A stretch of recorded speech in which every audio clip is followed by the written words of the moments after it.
Jumpa kembali dengan kami, media online Balsam di Gilead. Kali ini kita akan membahas unsur penting yang kelima dari 8 paket pola hidup sehat yang kita singkat dengan New Start, yaitu temperance, bertarak, atau pengendalian diri. Bertarak artinya adalah pengendalian diri. Menahan diri dari sesuatu yang disenangi atau disukai oleh karena diketahui bahwa itu tidak baik. Firman Tuhan berkata di dalam Kejadian pasal 1 ayat 23 dan 28. Maka Allah menciptakan manusia itu menurut gambarnya. Menurut gambar Allah diciptakannya dia, laki-laki dan perempuan diciptakannya mereka. Allah memberkati mereka, lalu Allah berfirman kepada mereka, beranak cuculah dan bertambah banyak. Penuhilah bumi dan taklukkanlah itu. Berkuasalah atas ikan-ikan di laut dan burung-burung di udara, dan atas segala binatang yang merayap di bumi. Ketika Adam dijadikan dari tangan Sang Pencipta, ia memiliki sifat fisik, mental, dan spiritual yang mirip dengan Penciptanya. Dalam firman Tuhan ini dikatakan bahwa Allah menciptakan manusia menurut gambarnya sendiri. Dan itu adalah merupakan tujuan Allah agar semakin lama manusia hidup, maka ia semakin harus menyatakan gambar ini. Dengan kata lain, bahwa manusia itu semakin mencerminkan kemuliaan Penciptanya. Semua kemampuannya mampu berkembang. Kapasitas dan semangat mereka terus meningkat. Dan diharapkan bisa mengendalikan dirinya. Manusia itu mampu menahan diri dari sesuatu yang disenangi, oleh karena diketahui bahwa hal itu tidak baik. Saat manusia diciptakan, Allah telah memberikan kepada manusia itu otak.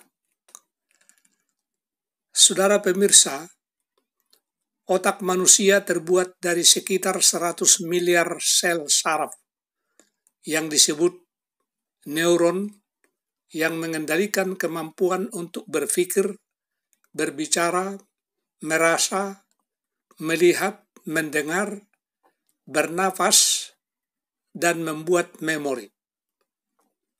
Otak memiliki berat 1,3 kilogram dan terbuat dari kumpulan jaringan pendukung yang empuk dan seperti jeli, serta saraf yang terhubung pada saraf tulang belakang.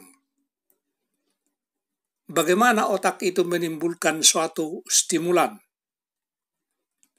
Saudara pemirsa, otak kita memiliki apa yang disebut dengan neuroreseptor, neurotransmitter, dan neurohumoral. Apakah itu neuroreseptor? Neuroreseptor adalah si penerima pesan dalam tubuh. Ini merupakan jalur saraf di mana sinyal saraf dikenali atau direcognize. Kemudian, neurotransmitter adalah si pembawa pesan dalam tubuh. Setiap rangsangan dari luar tubuh seperti sentuhan, suara, dan yang diterima alat indera manusia akan diteruskan ke otak untuk segera diproses. Ada lebih 100 jenis neurotransmitter pada otak.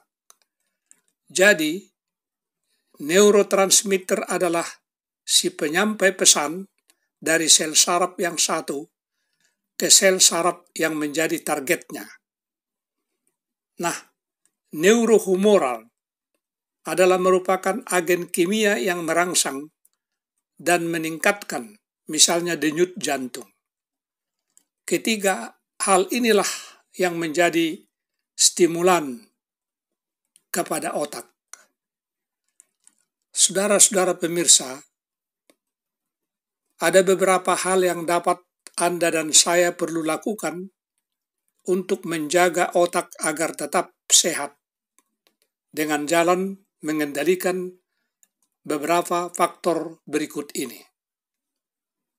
Faktor-faktor yang harus dikendalikan oleh karena dapat menimbulkan kecanduan atau ketergantungan.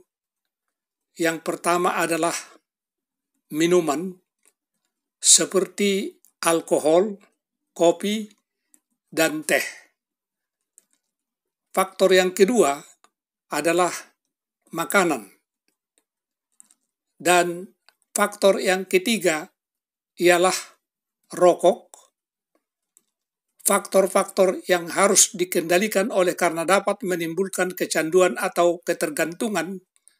Yang keempat adalah seks. Yang kelima adalah pekerjaan. Dan di dalam hal ini perlu kita sadari, kecanduan kerja atau workaholic adalah merupakan kecanduan yang tidak sehat. Pecandu kerja akan menghabiskan sebagian besar hidupnya dengan bekerja, dengan membawa pulang pekerjaan mereka. Seringkali mereka hanya memiliki sedikit waktu untuk kehidupan pribadinya, untuk kehidupan keluarga, hobi, atau waktu luang. Jadi, para pemirsa yang budiman diperlukan keseimbangan dalam hal ini. Faktor yang berikut adalah olahraga. Dan faktor yang ketujuh adalah fanatisme agama. Kemudian faktor-faktor yang harus dikendalikan oleh karena dapat menimbulkan kecanduan atau ketergantungan yang kedelapan adalah kehidupan sosial. Dan yang kesembilan adalah watak atau temperamen. Saudara-saudara pemirsa, manusia memiliki tipe kepribadian masing-masing yang sifatnya unik, walau memiliki banyak kesamaan. Perbedaan itu dapat dilihat dari temperamen, watak, dan kepribadian masing-masing. Misalnya, dari temperamen orang bisa dibedakan antara tipe sanguinis, koleris, melankolis, dan plekmatis. Watak atau karakter merupakan diri kita yang sesungguhnya, yang merupakan hasil olah temperamen yang sudah dipengaruhi oleh lingkungan, misalnya pendidikan, agama, budaya, kebiasaan-kebiasaan, serta tekanan dan tantangan hidup yang kita lakukan. Dengan demikian, watak atau karakter bukanlah bawaan lahir seperti halnya temperamen, melainkan yang terbentuk kemudian, khususnya melalui lingkungan dan penghayatan nilai-nilai tertentu yang ditanamkan oleh lingkungan kepada kita. Jadi, watak atau karakter adalah diri kita yang harus kita pertanggungjawabkan. Maka, kita harus mendidik karakter kita agar dia terbentuk dengan baik. Nah, faktor-faktor yang ke-10 yang harus dikendalikan oleh karena dapat menimbulkan kecanduan atau ketergantungan adalah obat-obatan atau narkoba. Oleh karena itu, dapat kita simpulkan bahwa kuasa untuk bertarak atau mengendalikan diri itu asalnya dari otak ataupun pikiran manusia. Jika demikian, apakah yang menjadi obatnya? Saudara-saudara pemirsa, kita tidak dapat membersihkan otak melalui antiseptik atau rinso, melainkan dengan mengisi pikiran kita dengan hal-hal yang benar dan suci. Firman Tuhan menyatakan di dalam Filipi pasal 4 ayat 7, ayat 8 dan 9. Damai sejahtera Allah yang melampaui segala akal akan memelihara hati dan pikiranmu dalam Yesus Kristus. Jadi akhirnya saudara-saudara, semua yang benar, semua yang mulia, semua yang adil, semua yang suci, semua yang manis, semua yang sedap didengar, semua yang disebut kebajikan dan patut dipuji, pikirkanlah semuanya itu.